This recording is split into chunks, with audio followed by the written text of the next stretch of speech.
Itu baru buka grup sih soalnya, nggak langsung buka grup kan. Aku tadi udah share. Hai, Halo Mbak Nazwatul, selamat malam Mbak Nazwa. Selamat malam, Pak. Ini dari mana Mbak Nazwa nih?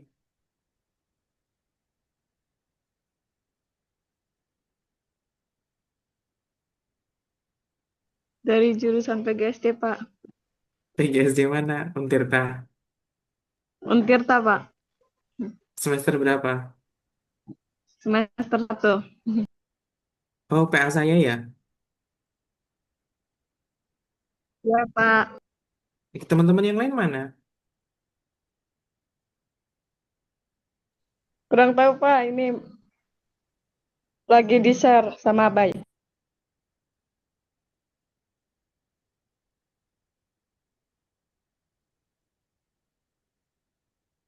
Bentar, Mbak Lisa ini Zoom-nya nanti kalau misal ke logout, saya minta linknya lagi ya. oke, siap.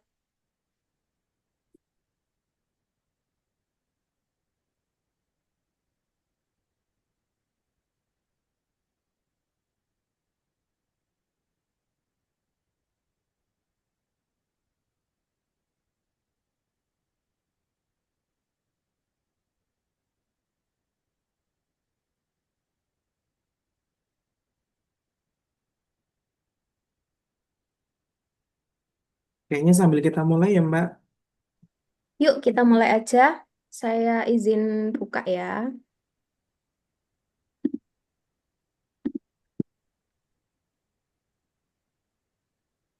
Oke.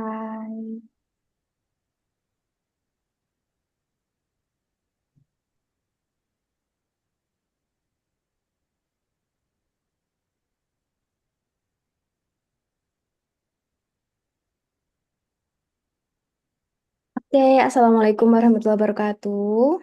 Salam sejahtera bagi kita semua. Shalom, Om Swastiastu, Namo Buddhaya, dan salam kebajikan. Selamat malam teman-teman. Selamat datang di kegiatan Talk with Awardi yang diselenggarakan oleh Nyala Daya. Perkenalkan, saya Lisan Romo Lydia dan malam hari ini saya berkesempatan untuk menjadi moderator dalam sesi yang inspiratif ini. Nah, malam ini kita akan berbincang langsung dengan awardi LPDP yaitu Mas Asep Yudianto MPD atau yang biasanya diakrab Mas Yudi. Terima kasih sebelumnya untuk Mas Yudi sudah berkenan membagikan perspektif dan ilmunya pada kita yang hadir di Zoom malam hari ini. Oke, sebelum kita ke inti acara, saya ingin memberikan informasi awal dulu nih mengenai sebenarnya apa sih Nyala Daya itu dan untuk apa sebenarnya program ini dilaksanakan. Jadi sebenarnya Nyala Daya sendiri merupakan kelas belajar online yang diinisiasi pada tahun 2022 sebagai bentuk dari komitmen giving back to society. Kemudian segmen Talk with Awardi ini hadir untuk menjadi ruang diskusi, berbagi pengalaman, dan juga tukar informasi yang harapannya bisa membantu teman-teman utamanya yang sedang mempersiapkan diri untuk mendaftar beasiswa LPDP. Nah, seluruh program yang ada di Nyala Daya ini bersifat gratis. Kemudian teman-teman juga bisa follow akun Instagramnya Nyala Daya atau standby di grup WhatsApp agar tidak ketinggalan informasi kelas selanjutnya. Jadi berikutnya kita juga masih ada kelas-kelas lanjutan. Kemudian sesi ini akan berlangsung selama kurang lebih 60 menit, terdiri dari pembukaan, paparan dari narasumber, dan juga diskusi tanya jawab, kemudian penutup. Kemudian kami juga sangat mendorong partisipasi aktif dari teman-teman. Kalau ada pertanyaan atau tanggapan selama sesi berlangsung, silakan dituliskan di kolom chat atau bisa raise hand. Nah, sebelum mulai, saya mau memperkenalkan dulu narasumber kita malam hari ini. Beliau bernama lengkap Asep Yudianto. Nah, beliaunya ini merupakan awardi beasiswa LPDP PK 185. Saat ini beliau berprofesi sebagai dosen muda di Universitas Sultan Ageng Tirtayasa dan beliau ini sangat multitalent dan ulet serta gigih dan utamanya beliau itu concern dengan isu-isu di bidang pendidikan dasar. Nah, hari ini Mas Yudi akan membagikan perspektifnya kepada kita berkaitan dengan topik Resilience in the Making, Stories of Struggles and Comebacks. Jadi, gimana sih sebenarnya pengalaman buruk itu justru menjadi bahan bakar yang kuat untuk kita mendapatkan kekuatan. Oke, tanpa berlama-lama, mari kita dengarkan langsung paparan cerita dari Mas Yudi. Waktu dan tempat kami persilahkan.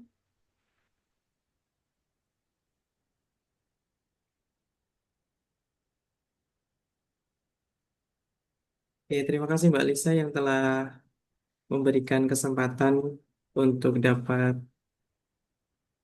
uh, sharing informasi, sedikit informasi terkait latar belakang saya dan perjuangan saya untuk bangkit itu gimana. Sebelumnya saya ingin menyapa teman-teman semua, Ahmad, Arfan, Ilham, Nazwa. Selamat malam semuanya. Selamat malam juga, Pak. Lagi malam mingguan nih kayaknya ya.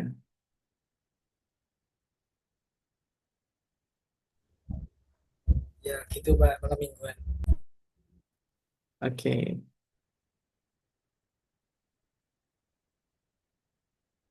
Pada malam hari ini saya diminta Mbak Lisa untuk share tentang pengalaman hidup nih ceritanya. Jadi ini bukan tentang materi, bukan tentang pelajaran, bukan tentang perkuliahan ya teman-teman. Suara saya terdengar jelas? Terdengar, Mas, aman. Baik. Tentang resilience in the making, stories of struggles and comebacks. Kisah dari luka yang menjadi cahaya. Teman-teman boleh tidak mengaktifkan kamera, boleh juga tidak menyimak informasi atau share dari saya. Tapi coba dengarkan baik-baik apa yang saya sampaikan. Mungkin ini bukan hal yang penting untuk dipahami, tetapi ini bagian dari hidup yang perlu kita renungkan. Saya tidak lahir sebagai seorang yang tangguh. Saya dilatih oleh luka. Sejak kecil, saya sudah belajar tentang rasa sakit. Saya pernah diludahi ketika TK, dibully, dicemooh, dikucilkan ketika SD, hingga semester 4. Namun dari semua itu, saya belajar bahwa rasa sakit tidak selalu menghancurkan. Kadang justru membentuk versi terbaik diri kita. Resilience bagi saya bukan hanya teori, tetapi juga nafas kehidupan saya.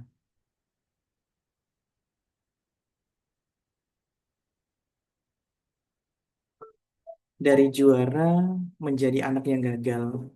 Ketika SD, menginjak kelas 3 hingga kelas 6, saya sering mengikuti berbagai perlombaan.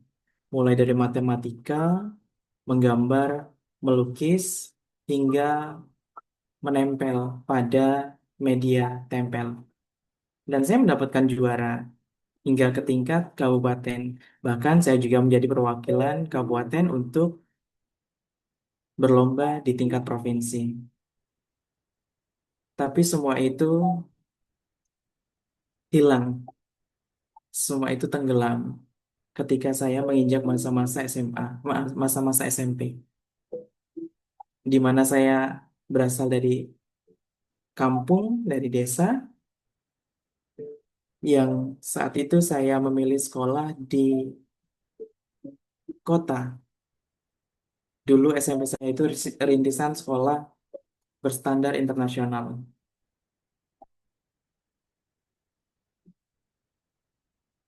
Saya merasa tidak berharga di sana karena saya bertemu dengan orang-orang kota secara finansial, secara akademik, secara mental, semuanya berbeda. Kondisi ekonomi yang sulit saat itu membuat saya percaya bahwa kemiskinan itu adalah kutukan. yang membuat saya menjadi anak yang gagal.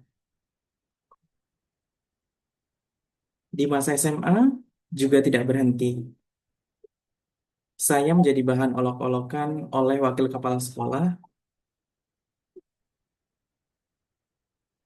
di depan kelas-kelas yang lain. Saya dihina di kelas, bahkan sampai rekan-rekan kelas saya itu membela saya dengan cara menghampiri adik kelas itu. Saya ikut organisasi bukan karena minat, tetapi karena paksaan. Pihak sekolah tidak mau tahu tentang biaya bantuan siswa miskin yang diberikan kepada saya jika saya tidak mengikuti organisasi itu.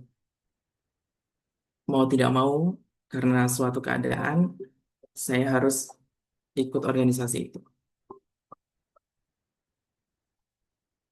Masa itu memang gelap, tapi justru masa itulah benih ketangguhan mulai tumbuh diam-diam. Ketika dunia tidak percaya, tapi saya memilih untuk percaya. Waktu itu, saya melihat orang tua saya menangis karena surat tanah, sertifikat tanah diminta secara paksa oleh saudara saya sendiri karena orang tua saya memiliki hutang kepadanya. Dan pada saat itu orang tua saya belum bisa melunasinya. Saya hanya bisa melihat ibu saya menangis dan saya tidak bisa melakukan apa-apa. Setelah tamat dari SMA, saya didudukkan oleh keluarga dan orang tua saya. Mereka menyampaikan bahwa tidak usah kuliah, bekerja saja. Saya hanya bisa menangis karena saya tidak bisa menggapai mimpi-mimpi saya.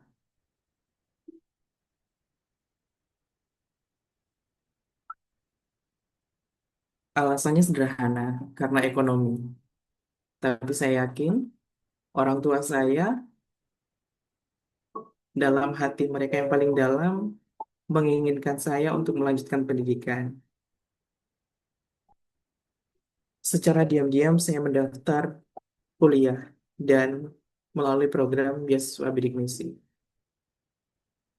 Saat itu saya mendaftar melalui jalur SNMPTN di UGM, Fakultas Psikologi, dan Unila. Saya gagal, tapi saya tidak putus asa. Saya mencoba bangkit kembali. Saya mendaftar di jalur SPAN PTKIN di Stain Jurasibo Metro Lampung. Dan alhamdulillah saya diberi kesempatan untuk kuliah di Stain Jurasibo Lampung. Orang tua saya tidak percaya, tapi saya percaya bahwa saya lolos beasiswa bidik misi.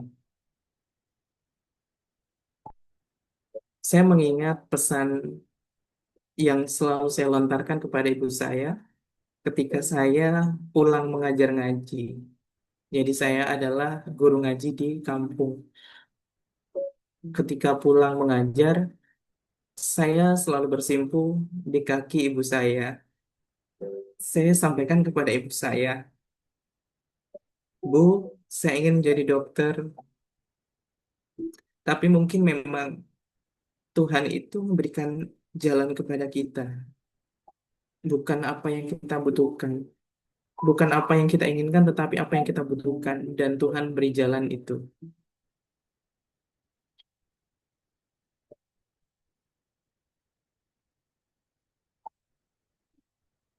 Dari rasa malu menjadi rasa syukur. Di bangku kuliah pun, ujian belum berakhir. Saya pernah dihina teman saya bahwa dia tidak mau berfoto dengan saya karena saya tidak pernah berganti pakaian. Memang waktu kuliah S1, saya jarang sekali berganti pakaian karena pakaian yang saya miliki sangat terbatas dan hanya itu-itu saja. Mungkin hal itu membuat teman saya malu untuk berfoto dengan saya. Saya belajar bahwa harga diri bukan oleh pakaian, tapi oleh perjuangan.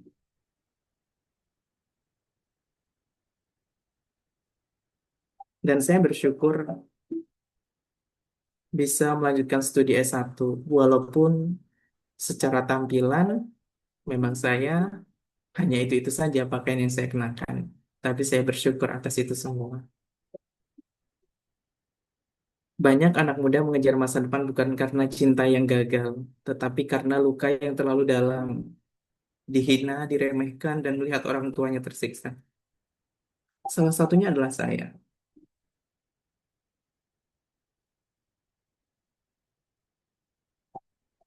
Saya berlari bukan karena ingin membuktikan diri pada dunia, tapi saya ingin membalas penderitaan orang tua yang selama ini mereka rasakan, mereka dapatkan demi membesarkan saya.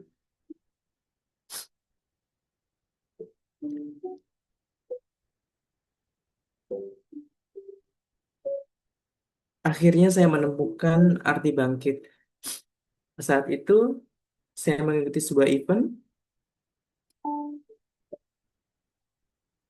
perjalanan ke NTB pertama kali. Perjalanan saya menggunakan jalur udara.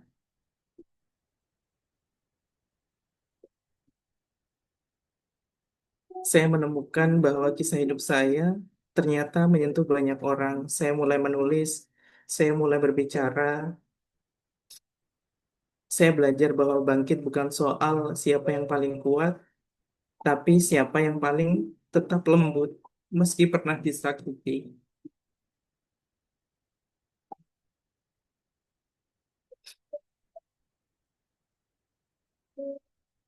Ini adalah live grab map saya dari seorang siswa menjadi seorang dosen. Tadi sudah saya sampaikan bahwa pertama kali saya naik pesawat ke NTB, perkemahan perdamaian di Pantai Pri Lombok. Saya menangis di dalam pesawat. Dulu saya diludahi, kini saya menapaki awan. Dan untuk pertama kalinya, di tahun 2019, saya mulai menjadi seorang asisten dosen. Saat itu saya semester 7. Pada tahun 2020, saya mengikuti KKN Nusantara di Maluku. Saat itu juga saya menyusun skripsi, ujian skripsi, dan menjadi wisudawan terbaik. Tahun 2021, saya menjadi seorang guru kelas, tetap menjadi asisten dosen, dan bertambah menjadi operator sekolah dasar. Serta saya dinyatakan lulus beasiswa LPDP. Pada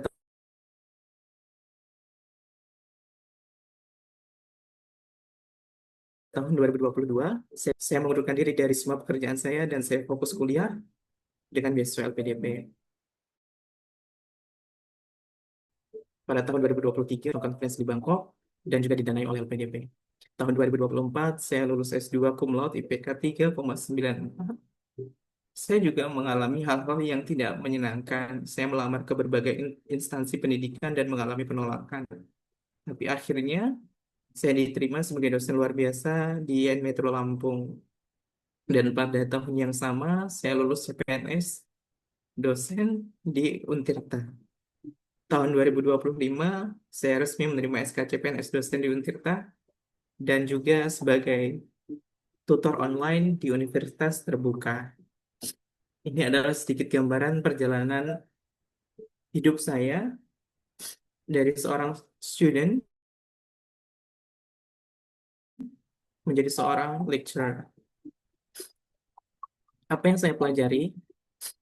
Rasa sakit adalah guru terbaik. Ia mengajari saya cara berdiri tanpa tepuk tangan.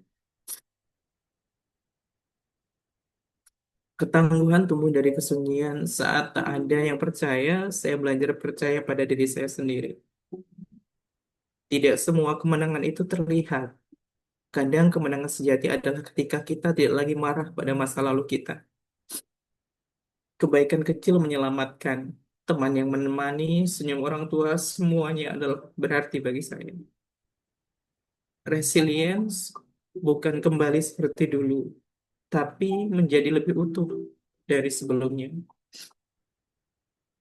Saya bukan lagi korban. Saya bukan lagi korban bully. Saya adalah hasil dari setiap luka, doa, dan keberanian untuk bertahan. Saya tidak lagi ingin membuktikan bahwa saya bisa, karena kini saya tahu saya sudah cukup. Saya sudah menjadi bukti. Dari luka menjadi cahaya. Kalau kamu sedang jatuh, ingat, kamu tidak rusak, kamu sedang dibentuk. Saya bukan lagi korban, saya adalah karya dari perjuangan itu sendiri. Terima kasih, Nyala Daya, sudah memberikan kesempatan untuk berbagi apa yang saya alami dan apa yang saya rasakan hingga sekarang. Terima kasih.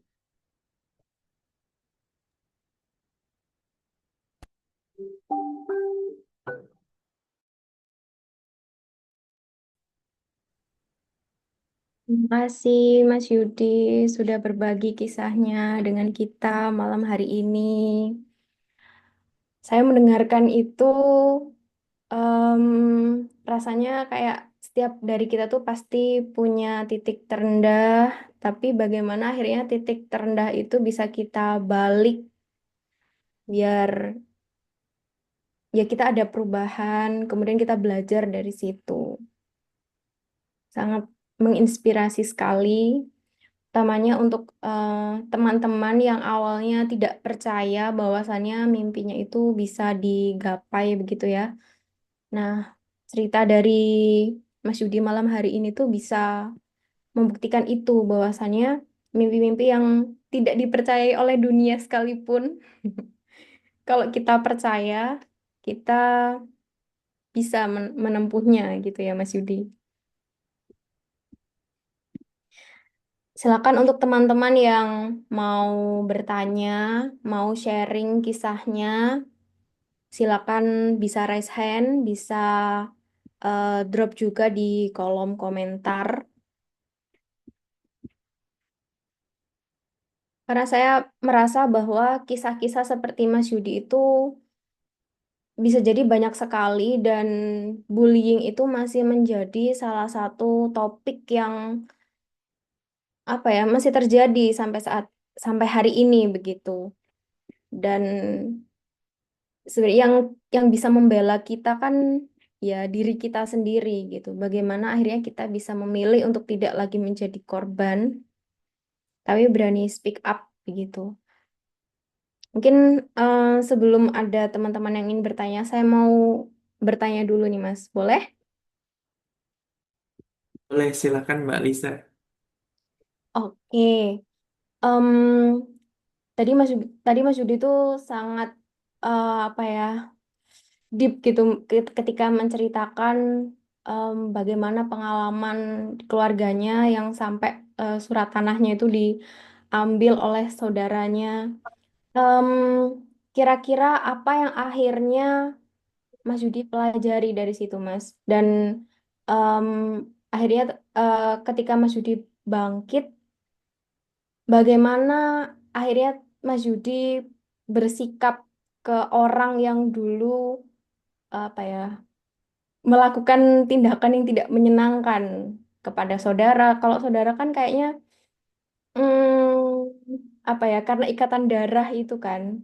Kalau ke orang lain mungkin kita bisa acuh atau memilih tidak bertemu. Tapi kalau dengan saudara gitu, bagaimana Mas? Akhirnya pandangan Mas Yudi. Ya, terima kasih Mbak Lisa. Saat itu saya masih SD dan seperti yang saya sampaikan tadi, saya tidak bisa melakukan apa-apa karena saya tidak punya daya dan saya akan buktikan. Saya ingat pesan orang tua saya,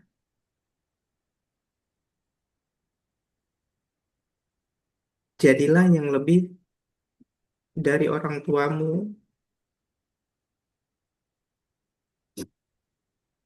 Saya ingat betul pesan ayah dan ibu saya.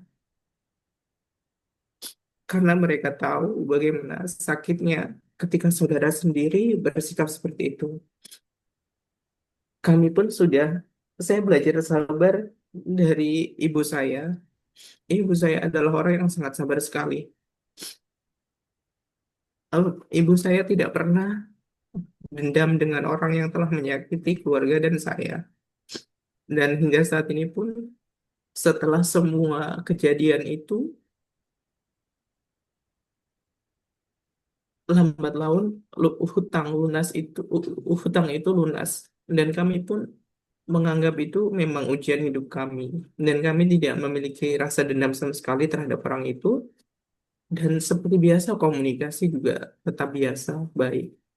Itu Mbak Lisa.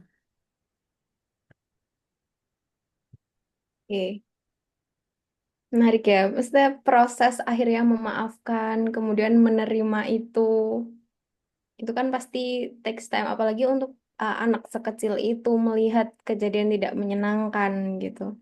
Apakah itu juga em, ya akhirnya menjadi bahan bakar Mas Yudi untuk menulis di esai beasiswanya?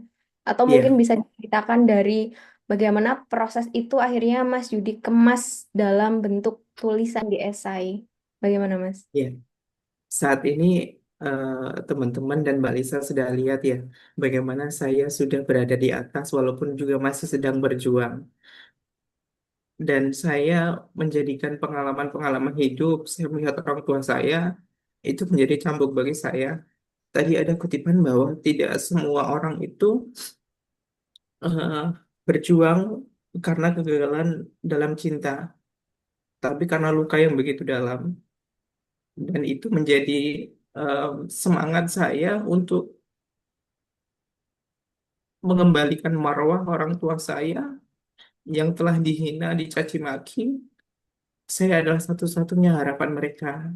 Karena saudara-saudara saya, kakak-kakak saya sudah menikah dan sudah berkeluarga, dan saya satu-satunya yang menjadi harapan mereka. Karena itu bukan cinta yang membuat saya seperti ini, tetapi karena rasa sakit orang tua, hinaan dan cacian yang begitu dalam, sehingga saya bisa di titik sekarang. Itu Mbak Lisa.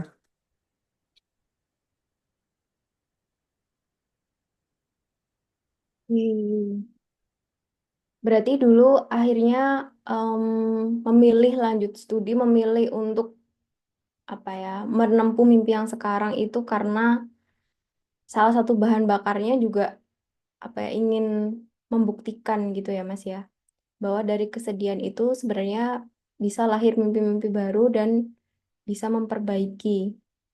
Iya, saya dulu juga pernah dihina seperti ini Mbak Lisa. Untuk apa pintar tapi miskin? Seperti itu. Dan itu dihina di hadapan orang tua saya langsung, disampaikan kepada orang tua saya langsung. Memang saat itu saya tidak ada di sana dan saya hanya mendengar itu dari orang tua saya. Saya membayangkan betapa sakitnya orang tua saya mendengar kalimat itu. Saat orang tua saya menyampaikan bahwa sudah nggak usah kuliah, kerja aja. Saya tahu itu hanya di bibir mereka saja. Orang tua mana yang menginginkan anaknya untuk tidak lanjut sekolah, tidak lanjut berpendidikan, tidak ada. Saya rasa semua orang tua di dunia ini ingin anaknya sukses.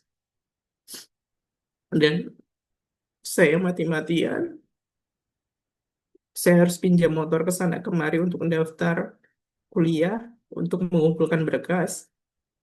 Itu saya jalani, saya tidak peduli apa yang disampaikan orang. Yang saya pikirkan adalah bagaimana saya merubah nasib hidup keluarga saya. Itu Mbak Lisa.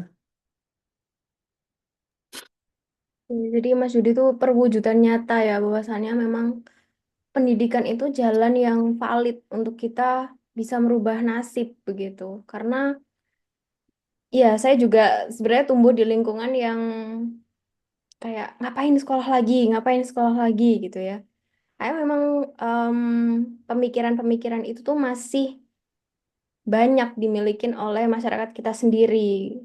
Dan sebenarnya sedih sih kayak gitu, karena kan jatuhnya kayak mental kepiting ya, ketika ada kepiting-kepitingnya lain yang mau naik gitu, tapi kemudian ditarik sama teman-temannya karena nggak usah di sini aja gitu. Kayak sedih gitu kalau melihat kawanannya itu ada yang berhasil naik dan berubah posisi gitu. Mungkin Iya, ini teman-teman saya di sini, sampaikan kepada teman-teman ya Mbak Lisa.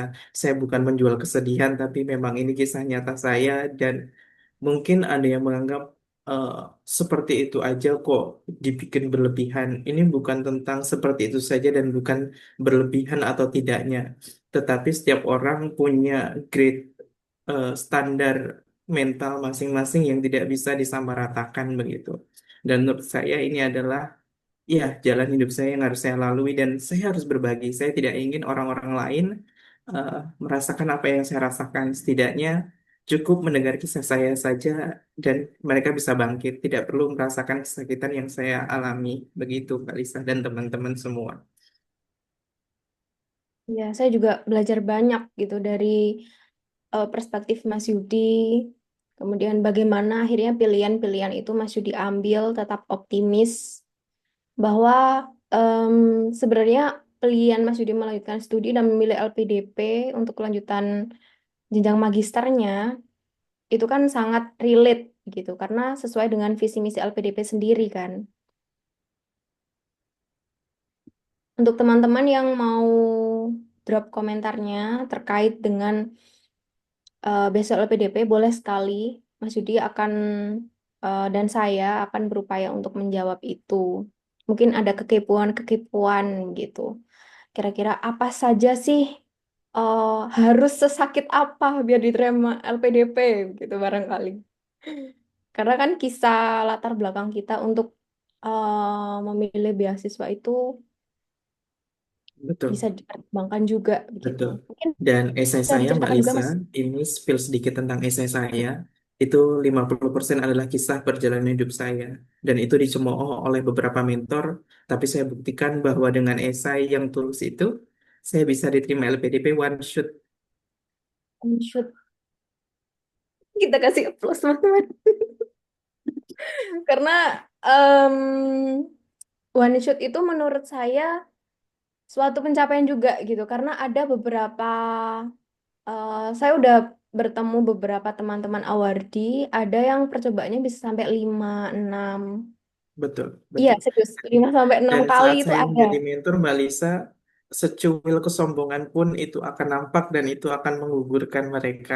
Dan saya sudah memiliki anak didik yang seperti itu berkali-kali daftar, gagal, itu sudah banyak sekali. Dan memang LPDP mencari orang-orang yang tulus, orang-orang yang ingin berjuang untuk dirinya, keluarga, lingkungan, dan negara kita. Ketika kita menjadi orang besar, tentunya harapannya kita masih ingat kita berasal dari mana. Itu Mbak Lisa. Benar, setuju banget. Setuju, kata kuncinya itu ditulus sebenarnya ya. Saya juga em, beberapa kali mentoring seseorang, rencana kontribusinya itu sangat wah gitu ya. Tapi ketika ditanya how, how you achieve that your contribution gitu. Bagaimana cara kamu merealisasikan kontribusi yang sudah kamu tulis? Bagaimana mempertanggungjawabkannya nanti? Nah, mereka itu kadang cannot explain that. Jadi kayak Ya. em, muter-muter gitu. Gitu sih. Silakan Ya, ini teman-teman. pesan Kalau teman-teman kalau misal nggak ada yang mau bertanya ya, saat ini apa yang kalian lakukan silakan tekuni. Coba ingat kembali apa yang menjadi mimpi-mimpi kalian. Ingat di keluarga kalian ada yang mengharapkan kembalinya kalian dengan sayap yang terbuka dan kalian terbang tinggi di sana. Jadi jangan buat kecewa orang tua ataupun keluarga ataupun orang yang sudah membersamai kalian gitu ya. Jadi tetap semangat apapun keadaannya, jangan menyerah. Tuhan selalu punya jalan, Tuhan selalu punya rencana terbaik untuk kita. Jadi tetap optimis, lakukan yang terbaik di setiap harinya. Itu teman-teman, semangat semuanya.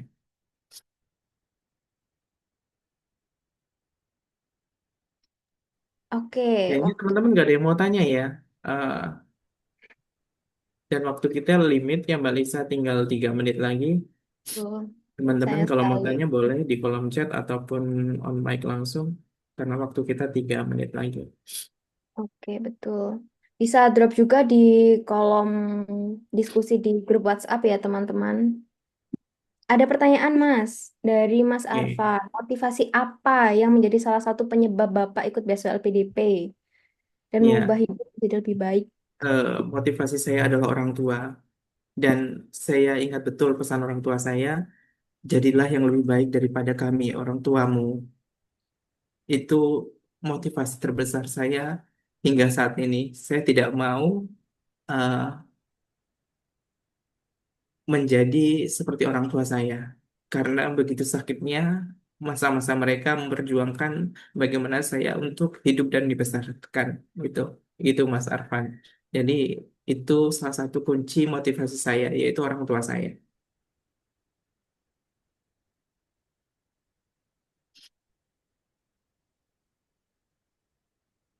Ya, oke. Oke, teman-teman, waktu kita tinggal 2 menit lagi. Kalau Ya. teman-teman ada pertanyaan yang tiba-tiba kepikiran nih, bisa di-drop di grup WhatsApp.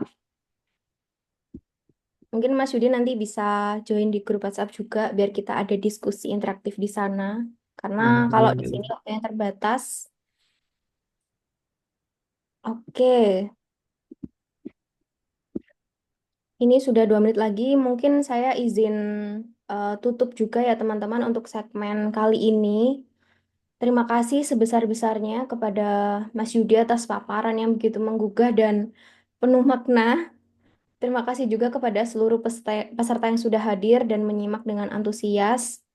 Hari ini sebenarnya kita tidak hanya mendengarkan cerita, tapi juga menyerap poin penting bahwasannya ketika dunia sebenarnya tidak percaya ke kita, sebenarnya kita bisa memilih untuk tetap percaya. Kemudian ketulusan itu menjadi bahan bakar utama dan kunci utama untuk kita bisa meraih mimpi-mimpi kita dan tetap berkontribusi. Karena buat apa pintar tapi kita tidak bisa membawa manfaat untuk sekitar kita gitu kan. Kemudian tadi pesan dari Mas Yudi juga tetap optimis dan lakukan yang terbaik untuk apa yang sedang teman-teman kerjakan saat ini. Semoga sesi kali ini bisa menjadi titik nyala bagi kita semua untuk bisa terus bergerak, berjejaring, dan berkontribusi dari ruang masing-masing.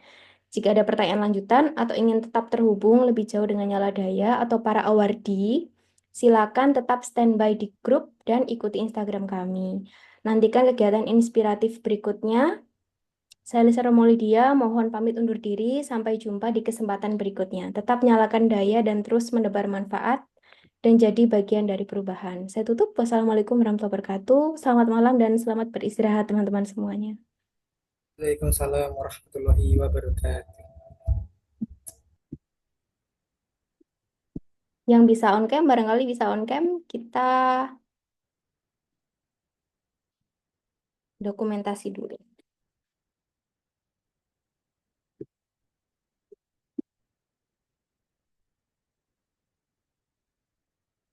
Terima kasih. Selamat beristirahat teman-teman. Sampai ketemu minggu depan. Kita masih ada meet lagi sekitar tanggal 24.